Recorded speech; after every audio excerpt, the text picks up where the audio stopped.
God's story. At what lengths he'll go to. Okay, back to the venue. On this second venue, I was telling you guys we always pray before and see what he wants to do. And so the morning of the second venue, I prayed and said, God, what do you want me to do? It's that simple. You can just do that. Just ask God what he wants you to do. And, and you'll be blessed through it, just getting to interact and watch him move. It's amazing and so heartwarming and touching to see lives changed.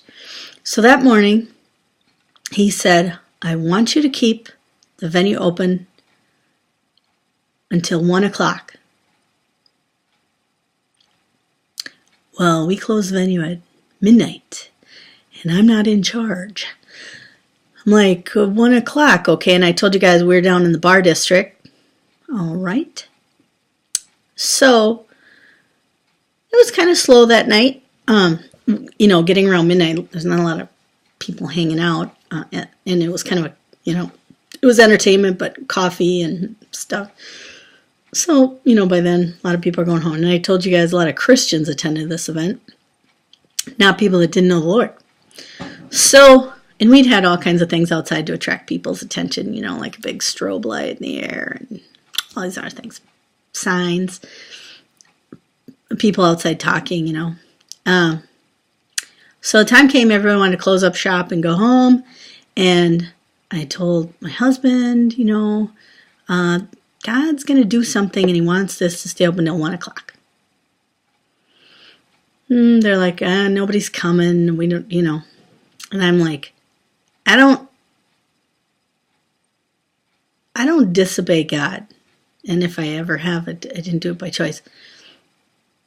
He did so much for me. I absolutely want to obey him. And just because out of his love. So I remember it was like, it's a 2-story building. And so they're shutting off lights and I'm going around flipping them back on. In the basement was more of the art gallery. There was some upstairs, but some downstairs. And then the coffee was upstairs. And basically, I'm just trying to do anything to keep this place open. And next thing you know, 2 girls come in. And they're just looking around. They're young. They're looking around. I'm like, what is this? Because we're down in the bar district, right in the middle of all these bars. And I just so happened to be by the door. And I'm like, hey, would you guys like a coffee? We had, Caribou or Starbucks or something like Dunn Brothers. That's what it was. They donated a bunch of coffee stuff. And obviously they've been at the bars and they were kind of ready to be done with that. And so they're like, sure. And so I made them a coffee and stuff. And I'm thinking, yeah, this is it. This is what God wanted me to wait for. So, we're having coffee and I'm just telling them, it's like a big Jesus party. And we had entertainment and everything, just talking casually. And I said, you guys want to, I'm like, it's an art gallery. Do you want to see the art? And, there's lots of art in the basement. And some of mine was in the lower level there. So, we go downstairs and we're just talking and, I don't know if I told them that God had me wait for them.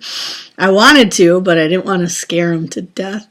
So, I just started showing them my artwork and kind of going piece by piece. And I always had like a little writing as to why I wrote it, how I felt about the Lord, what he'd given me to write it, information, basically.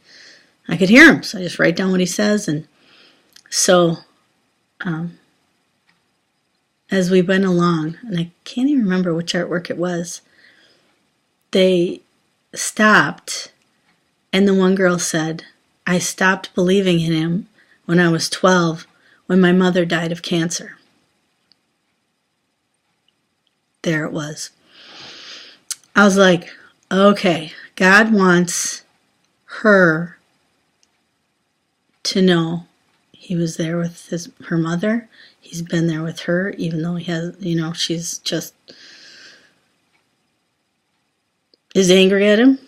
um, and she starts crying because she's seen evidence that I know him and I have a relationship with him, and the other people do too. And, not just knowing by reading the Bible, but literally knowing him.